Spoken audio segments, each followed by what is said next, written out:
అనసూయ గారు రీసెంట్గా వీడియో పెట్టారు. మనకి బొట్టు, కాటుక, గాజులు, గజ్జలు ఇవన్నీ అమ్మ పెట్టింది కదా. అంటే మా అమ్మకి మా అమ్మమ్మ, నాకు మా అమ్మ.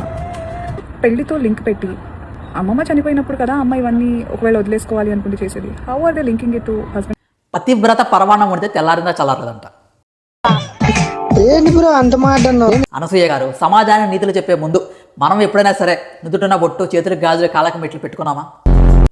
భర్త బతకుండగానే అవన్నీ పక్కన పెట్టేసిన మీరు భర్త చనిపోయిన తర్వాత చేసే ఆచారాల గురించి మాట్లాడే హక్కు మీకు ఎక్కడుంది? పురాతన మధ్యయుగ కాలంలో భర్త చనిపోయి ఒంటరిగా మిగిలిపోయిన స్త్రీలను విదేశీ దాడుల నుంచి, అంటే భర్త చనిపోయిన తర్వాత ఆ స్త్రీలను బలవంతంగా లాక్కుపోయి అనుభవించే దాడుల నుంచి కాపాడటం కోసం, అలాగే సమాజంలో పరాయి మగాడి చెడు దృష్టి వాళ్ళ మీద పట్టకుండా కోసం ఆ ఆచారాలు పెట్టారు. ప్రస్తుత ఆధునిక సమాజానికి ఇది అవసరమా అంటే మనకు ధర్మం శాశ్వతం, ఆచారాలు కాలానుగుణంగా మారుతాయి. సో హిందూ ధర్మంలో శృతి అంటే శాశ్వత సత్యాలు వేరు, స్మృతి ఆచారాలు వేరు. ఆచారాలు కాలానుగుణంగా మారుతాయి. నేటి సమాజంలో భర్త చనిపోయిన స్త్రీలు బొట్టు పెట్టుకోవడం, గాజులు వేసుకోవడం అనేది వాళ్ళ మానసిక ధైర్యానికి చెందినటువంటి విషయం. ధర్మం ఎప్పుడు స్త్రీలను గౌరవించాలని చెప్తుంది, అణిచివేయాలని ఎప్పుడు చెప్పదు. జై శ్రీరామ్.